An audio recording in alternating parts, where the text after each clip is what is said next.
University of Miami, especially dealing with the government and the way things are. And this is 110% true, and I thank you for what you guys have done. I really mean that. And hats off to you guys. Hats off to the school itself, and and the way you guys have supported us. Any other questions? Yes, sir, in the back. Yeah, I've always wondered why out of all the ex-players that come back and support the team, how come Vinny Testaverde is not close to the program? I've always wondered that. First Heisman winner. Some guys are kind of quiet, and to be totally honest with you, I haven't been back much because a lot of guys look at it like this. The new guys here, the spotlight should be on them.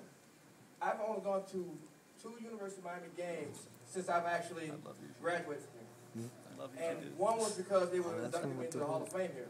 But, some of the guys think back and they say, we'll talk to the players if they want to call us, but, the spotlight should be on them, not necessarily us. And I'm pretty sure he feels the same way. Randall Hill. Yes, sir. I'm sure the students think of you guys as an inspiration. Do they still talk to you guys and approach you guys? It's funny. I was here a couple of years ago when they were doing the presidential elections and debates here. And my dumb ass was trying to do undercover here at the University of Miami. And, they came up to me, a couple of students came up to me and said, hey, you're Randall Hill, aren't you? No, it's not me, man. I'm undercover. But yeah, when I see some of the students, someone recognize me. And to be totally honest with you, I worked all over the United States. And I've been down to Columbia. And people know the youth. People recognize guys from the youth. I mean, so be proud of what of the green and the orange, and be proud of what you're doing here, because Always. Play football or not, you're setting yourself up for a future. And one other footnote, and I tell people this all the time: we got the best fans in the nation.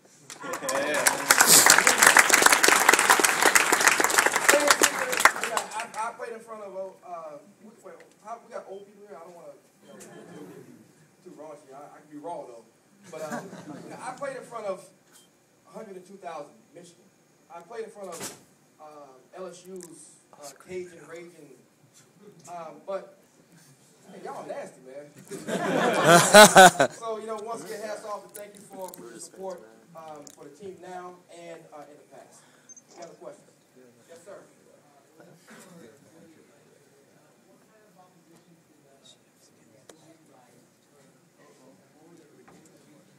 Oh shit, he's gonna fuck it up.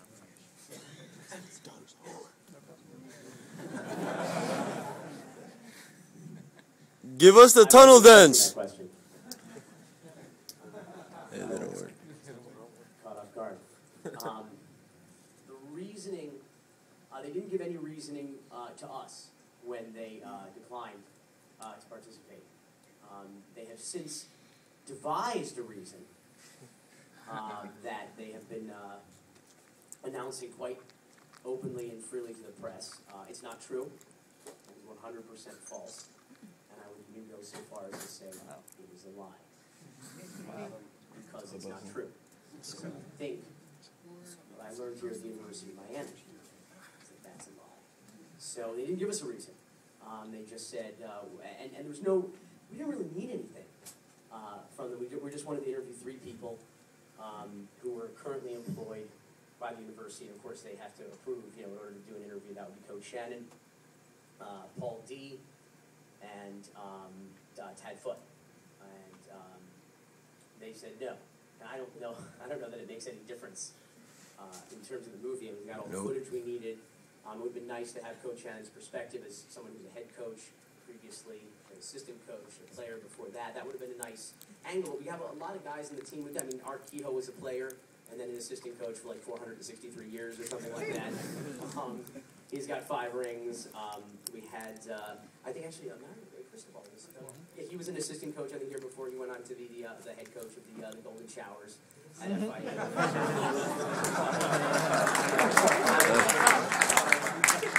I meant the Fighting GEDs.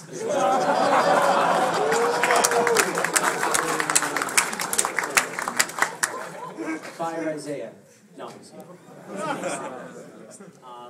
Yeah, I don't really know what else to. Yeah, like I said, as an alumni, I was disappointed not only what they said, but how they said. I mean, listen, I make movies about, we all do.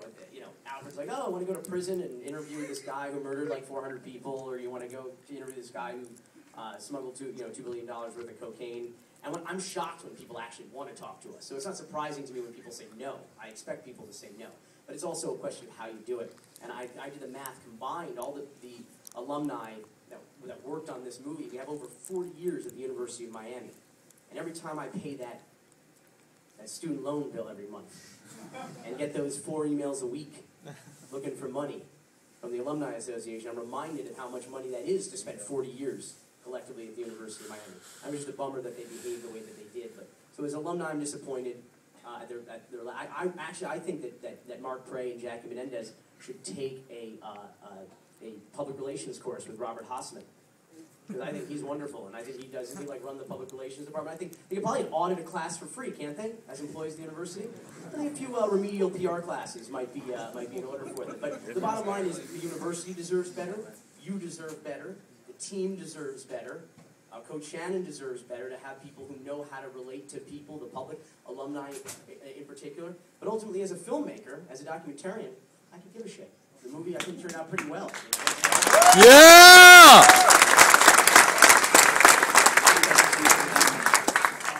How difficult was the Bernie Kosar interview? Yeah.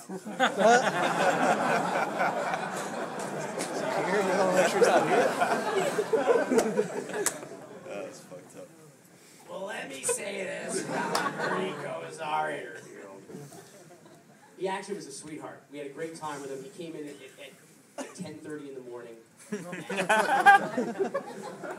Yeah, sleep. Yeah. It might have been a long night. It might just have been, I mean, in fact, famously, I think he didn't wear a mouth guard because he called so many audibles that it could have been, that's how he talks. I don't know. I mean, that's one thing. I'll tell you the truth, though, is that he was really wonderful and really just very sweet and very kind. And there was no inkling or any indication whatsoever. He's just very gracious and and just wonderful to talk with. And 7 days later, after the interview, the story broke about his financial troubles, and it really broke my heart, because he was there a week earlier, so he must have been in the thick of it at that point. And I felt just awful, because he was so generous with his time and with his stories. And there's actually going to be a lot of deleted scenes on the DVD with him that we just didn't have time for at the beginning. Particularly a wonderful story about the quarterback competition between him and Vinny Testaverde going into that '83 championship season, and the remarkable leap of faith that Coach Schellenberger took by choosing Bernie Kosar over what Kosar describes as the far superior athlete, which was Vinny Testaverde. So you have to think about that in terms of talent. At this way, I mean, Bernie Kosar was quarterbacking while Vinny Testaverde was sitting on the bench. It's pretty remarkable, and that continued on. But I hope that he's doing okay.